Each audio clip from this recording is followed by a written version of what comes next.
Hello दोस्तों, आज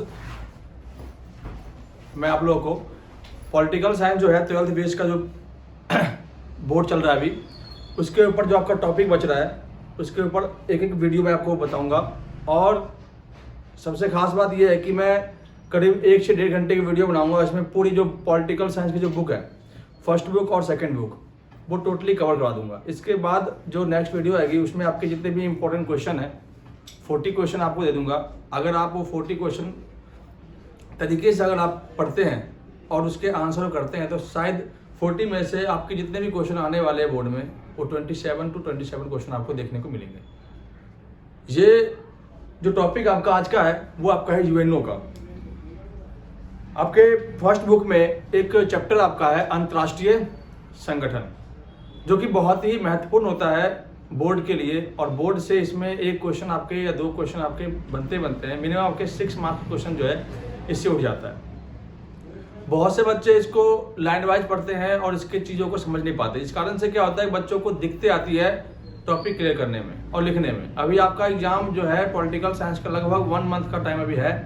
अगर आप एक टॉपिक को सही ढंग से पढ़ेंगे तो शायद लगता है कि आपके अच्छे स्कोर हो सकते हैं।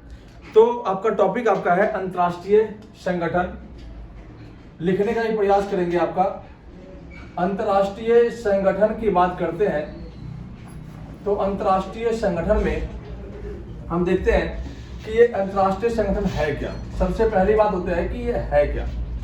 अंतर्राष्ट्रीय संगठन एक ऐसा संगठन है जो विश्व के अंदर जो समस्याएं हैं उन समस्याओं को हल करने का प्रयास करता है।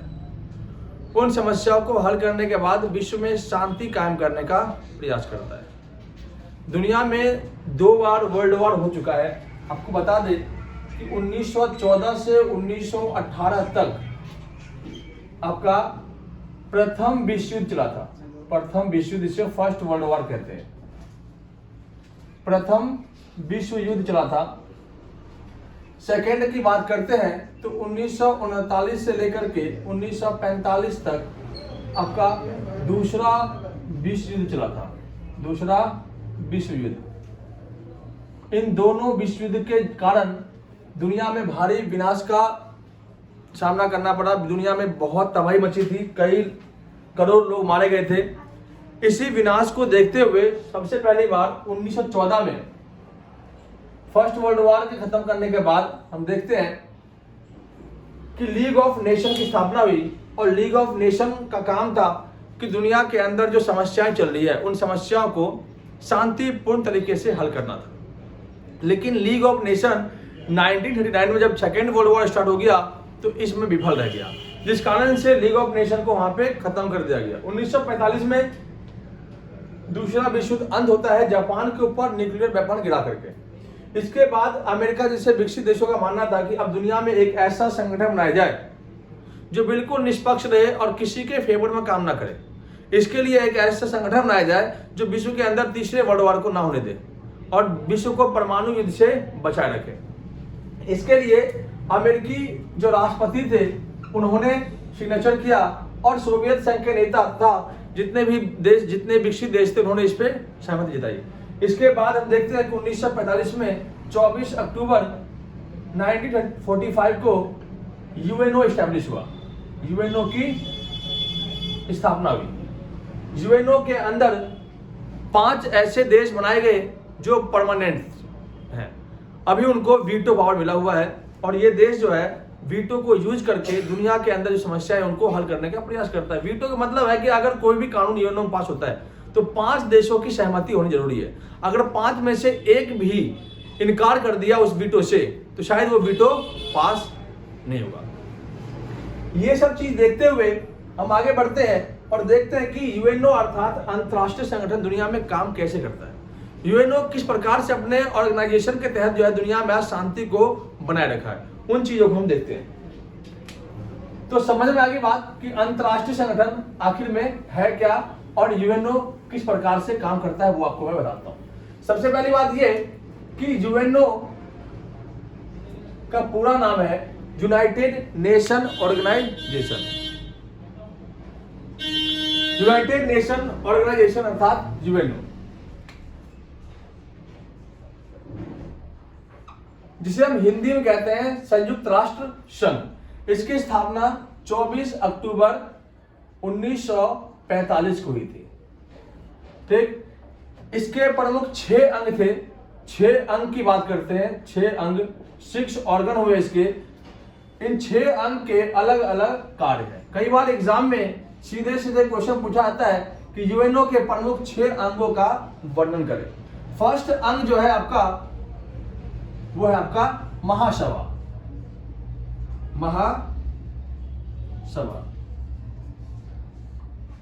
महासभा को इंग्लिश में कहते हैं जनरल असेंबली। सेकेंड आपका है सुरक्षा परिषद। सुरक्षा परिषद। थर्ड आपका है आर्थिक और सामाजिक परिषद। आर्थिक व सामाजिक परिषद। थर्ड आपका है अंतरराष्ट्रीय न्यायालय। नहीं लाया, पूछ रहा हूं। फोर्थ आपका है संरक्षण परिषद या न्यायिकता परिषद, संरक्षण परिषद। और नेक्स्ट आपका है वही सचिवालय। ये 6 ऑर्गन है आपके, और 6 ऑर्गन जो है, 6 अंग जो है, किस प्रकार से दुनिया भर में कार्य करता है। अगर हम महासभा की बात करते हैं तो महासभा को हम जनरल असेंबली कहते हैं। ये एक प्रकार से यूएनओ का संसद अर्थात पार्लियामेंट के लोग वो होते हैं। महासभा में लगभग 193 से 194 सदस्य देश होते हैं, लेकिन इनमें वही देश मेन होते हैं जिनको वीटो मिला होता है। इनमें 5 देश जो है परमानेंट होते हैं, जिनके कहने पर जो है सारे कार्य होते हैं। महासभा काम होता है कि चुनाव करवाना किसके, सुरक्षा परिषद के अस्थायी सदस्य का, अंतरराष्ट्रीय न्यायालय के मेंबर का, आर्थिक व सामाजिक परिषद के मेंबर का, सचिवालय के जो महासचिव होते हैं उनका इलेक्शन करवाना आपका महासभा का कार्य होता है। ये आपको मेंशन करना है कॉपी में, जिससे कि आपके 6 में 6 आपके नंबर मिल जाए। सुरक्षा परिषद की बात करते हैं, ये यूएनओ का सबसे महत्वपूर्ण अंग है। कई बार सुरक्षा परिषद से क्वेश्चन बनता है कि सुरक्षा परिषद के प्रमुख कार्यों का वर्णन करें। अब सुरक्षा परिषद कह लो या आप इसे सिक्योरिटी काउंसिल कह लो या यूएनओ का सबसे महत्वपूर्ण अंग कह लो। सुरक्षा परिषद में यूं तो कह कि 15 देश जो आपके हैं इनमें मेंबरशिप है। 15 सदस्य देश हैं। 15 सदस्य देश में 5 जो ऐसे हैं जिनको वीटो पावर मिला हुआ है। 5 को वीटो पावर मिला हुआ है, जिनमें आपके यूएसए, रशिया, फ्रांस, यूके और चाइना। ये 5 ऐसे देश हैं जिनको वीटो पावर मिला हुआ है। अब यही देश जो है इन पे जितने भी कार्य होते हैं इन पे हस्ताक्षर करता है और इनको इनके कार्य गतिविधियों को आगे बढ़ाता है। सुरक्षा परिषद के कार्य की बात करें तो सिंपल इसमें पॉइंट हम लिखना कि सुरक्षा परिषद का काम युद्ध को खत्म करना, आक्रामक देश के खिलाफ कार्रवाई करना, विश्व शांति की स्थापना करना, मानव अधिकारों की रक्षा करना, इसके अलावा आतंकवाद को खत्म करना, पर्यावरण समस्या को हल करना, विकासशील देशों की समस्या को हल करना। ये सुरक्षा परिषद का कार्य है वर्तमान में। आर्थिक और सामाजिक परिषद की बात करते हैं तो आर्थिक और सामाजिक परिषद में कुल लगभग 53 मेंबरशिप कंट्री होते हैं, और इसका कार्यकाल जो होता है लगभग 3 वर्ष का होता है हर एक मेंबर का। और ये पूरे वर्ल्ड के अंदर सोशल और इकोनॉमिक जो क्राइसिस होते हैं उनको ठीक करने का प्रयास करता है। ये देखता है कौन से देश में इतनी प्रॉब्लम आ रही है आर्थिक सामाजिक परिषद समस्या, उन समस्याओं को हल करने का प्रयास करता है। इंटरनेशनल कोर्ट की बात करते हैं, अंतरराष्ट्रीय न्यायालय, ये विश्व का सबसे बड़ा न्यायालय है और इसकी इसका जो मुख्यालय है वो हैग में। अब हैग क्या है तो हैग आपका नीदरलैंड की राजधानी है। अंतरराष्ट्रीय न्यायालय की राजधानी जो आपका हेडक्वार्टर है आपका हैग में है। अंतरराष्ट्रीय न्यायालय में कुल जो न्यायाधीश होते हैं वो लगभग 15 न्यायाधीश होते हैं, 15 जज होते हैं। 15 जज में इनका कार्यकाल 9 वर्ष का होता है। अब इन जजों की नियुक्ति करता कौन है तो सुरक्षा परिषद और महासभा के सदस्य करते हैं। भारत की तरफ से भी 2 व्यक्ति जो है वो अंतर्राष्ट्रीय न्यायालय के न्यायाधीश रह चुके हैं। एक का नाम है विजय लक्ष्मी पंडित, जो महिला है, विजय लक्ष्मी पंडित पहली महिला है, भारतीय महिला। और दूसरा डॉक्टर नागेंद्र नाथ। ये दो व्यक्ति ऐसे हैं जो यूएनओ के अंतरराष्ट्रीय न्यायालय के जज रह चुके हैं। इसके बाद आपका ट्रस्टीशिप काउंसिल कह लो या संरक्षण परिषद कह लो। ट्रस्टीशिप काउंसिल या संरक्षण परिषद में सबसे मेन बात यह है कि ये उस टाइम पर बनाया गया था जिस टाइम पे दुनिया में शीत युद्ध का दौर चल रहा था। शीत युद्ध के समय में बहुत से देश ऐसे थे जो अपना कार्यभार खुद चला नहीं पाते थे, तो अमेरिका अर्थात यूएनओ ने सोचा कि उन देशों का कार्यभार यूएनओ देखेगा। लेकिन आजकल इस परिषद का काम नहीं है, क्योंकि आज सभी देश अपने आप में सक्षम है। सचिवालय की बात करते हैं तो यूएनओ के कार्य के लिए कार्यालय होता है, ऑफिस टाइप में। उस सचिवालय में एक होता है महासचिव, सेक्रेटरी होते हैं, सेक्रेटरी। और ये महासचिव जो है अभी वर्तमान में वहां का है, आपका क्या कहते हैं, एंटोनियो गुटरेस है, आपका पुर्तगाल मूल के हैं, ठीक। एंटोनियो गुटरेस वो आपके सेक्रेटरी काउंसिल के सचिवालय के महासचिव है। तो एग्जाम में ये भी क्वेश्चन आता है कि वर्तमान में महासचिव कौन है, तो आपका एंटोनियो गुटरेस है, जो 2 बार लगातार जो है इस पद को संभाला है, ठीक। ये आपके यूएनओ के 6 मार्क्स के क्वेश्चन आपके एग्जाम में बनते हैं। देखने का प्रयास करके इसको लिखने का प्रयास करेंगे, जिससे कि आपके एग्जाम में नंबर ना कटे। अगला क्वेश्चन इसी से पूछा आता है कि विश्व शांति की स्थापना में यूएनओ ने अपना क्या योगदान दिया है।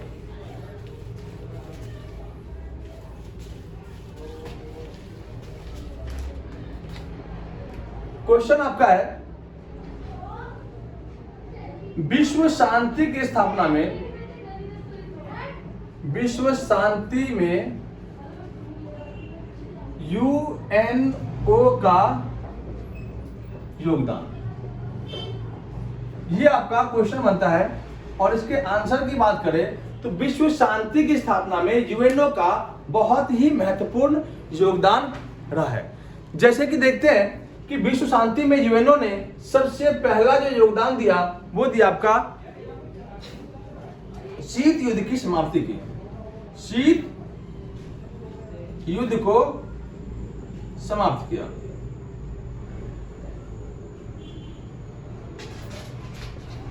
दूसरा क्या काम किया, तो उसने कोरिया समस्या को हल किया, कोरिया संकट को हल किया। तीसरा पॉइंट आपका क्यूबा मिसाइल संकट को हल किया।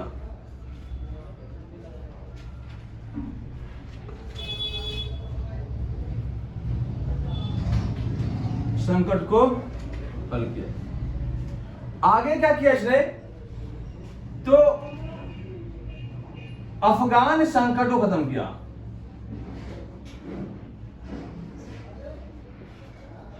आतंकवाद के खिलाफ कड़े कदम उठाए।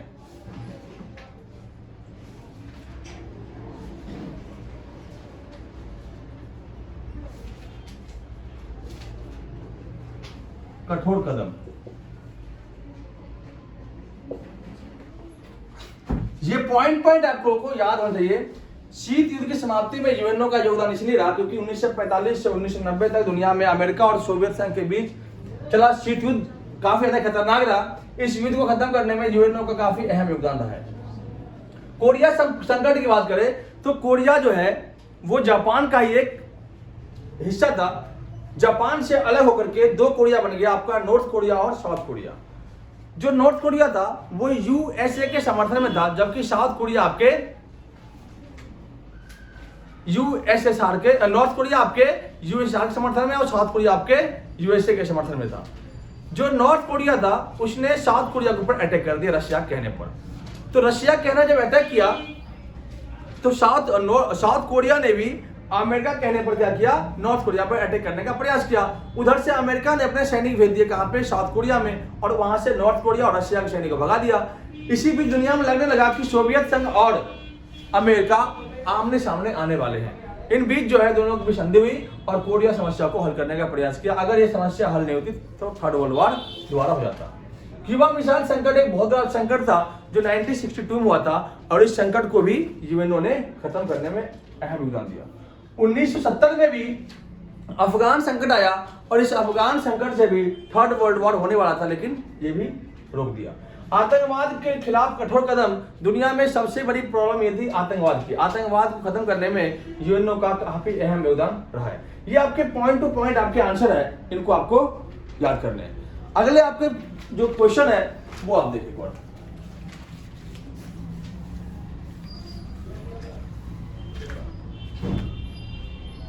क्वेश्चन आपका है,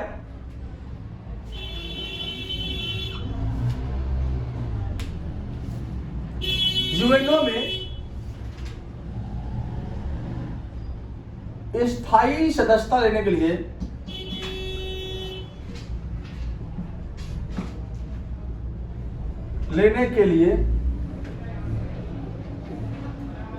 कौन कौन से नियम हैं?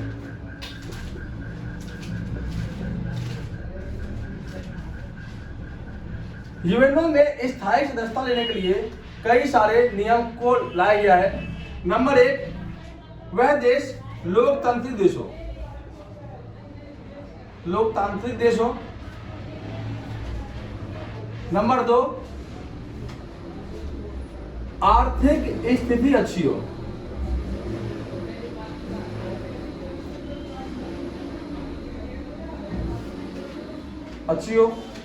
नंबर नेक्स्ट, यूएनओ का समर्थन करता हो।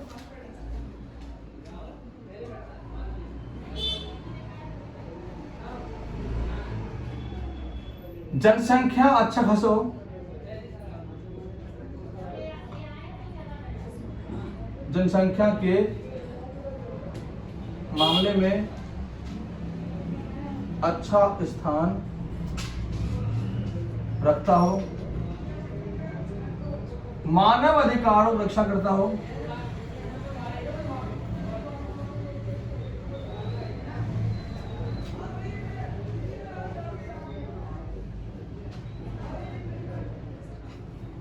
इसके बाद सैनिक शक्ति अच्छी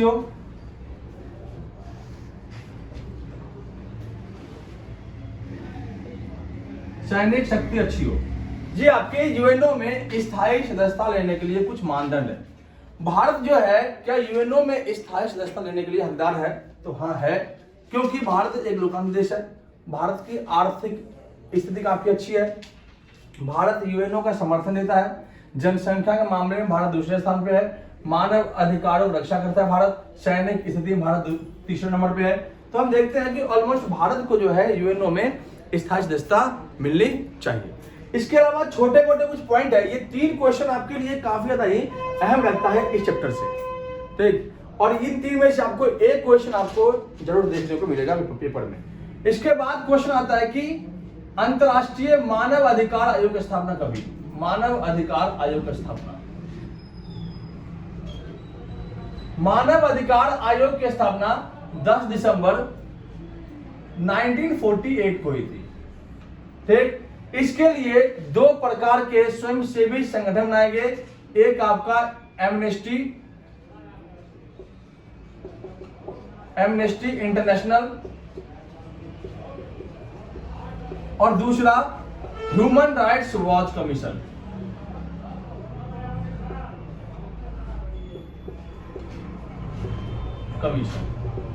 इसके बाद कुछ और पॉइंट है, जैसे कि एनपीटी का पूरा नाम क्या है? एनपीटी, ठीक। इसको हिंदी में कहते हैं परमाणु प्रसार संधि। इसके बाद आता है सीटीबीटी का पूरा नाम क्या है? इसका नाम है व्यापक परमाणु अप्रसार संधि। ये इसलिए लाया गया कि दुनिया में बड़े पैमाने पर परमाणु बम बनते आ रहे थे, उनको रोकने के लिए इन सभी चीज़ों को लाया गया है। तो इनके अलावा अब इस चित्र में कोई भी इंपॉर्टेंट क्वेश्चन नहीं बनते हैं, तो आप इस क्वेश्चन को लिख करके याद करके दिमाग में बैठा लें कि क्वेश्चन ये आने वाला है। वीडियो अगर पसंद आए तो लाइक और शेयर जरूर करें और सब्सक्राइब करें। धन्यवाद।